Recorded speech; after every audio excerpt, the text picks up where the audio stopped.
Ito pala ang dahilan kung bakit gustong banata ni Dennis Schroeder si Luka Doncic. Hinamon ni Luka Doncic.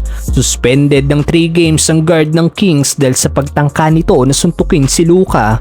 Pero bago yan, LeBron James humihingi ng foul sa ginawa niyang layup sa laban nila sa Milwaukee Bucks. Last 40 seconds sa naging laban ng Lakers at Milwaukee Bucks kahapon, tablang score sa 101. Nag-attempt ng isang layup si LeBron para makalamang sila sa Milwaukee, pero sinalubong siya ng depensa ni Giannis at Miles Turner. Butatang inabot ni LBJ kay Greek Freak at nakuha ng Milwaukee ang ball possession na nagselyo para makuha nila ang panalo. Pero kanina nag-story nga po si LBJ sa kanyang IG kung saan makikita ang pagkadismaya nito dahil sa photo na kanyang in-story. Kitang inabot ang braso niya ni Miles Turner at dapat sana natawagan ng foul ang Bucks big man. Hindi na rin siguro ito napansin ng referee dahil sa clean block na ginawa ni Giannis kay LeBron James. Sa ginawang defensive stop ni Turner, nakatikim rin pala ito kay LBJ.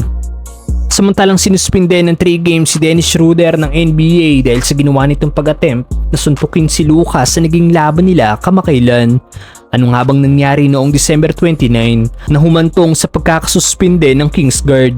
Nagsimula ang altercation sa pagitan ni Luka at Schroeder nang hindi magustuhan ni Dennis ang ginawang pagsundot ni Luka sa bola. Dito nagsimula ang trash talkan ng dalawang player na nauwi sa paghamon ni Luka Doncic kay Schroeder na dapat daw ay sumuntok na ito.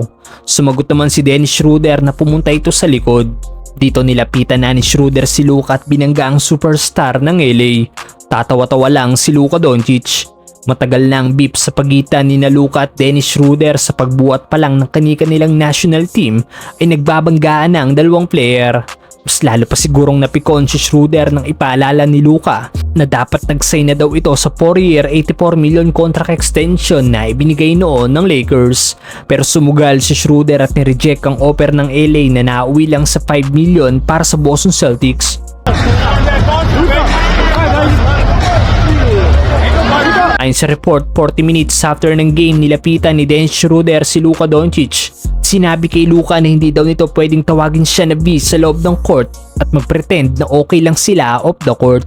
Nag-conclude ang NBA na nag-attempt si Schroeder na suntukin si Luka kaya pinatawan nila ito ng 3-game suspension. 291,000 o higit 17 million pesos din ang nawala kay Schroeder sa hindi niya pagpipigil ng kanyang emosyon kay Luka Doncic.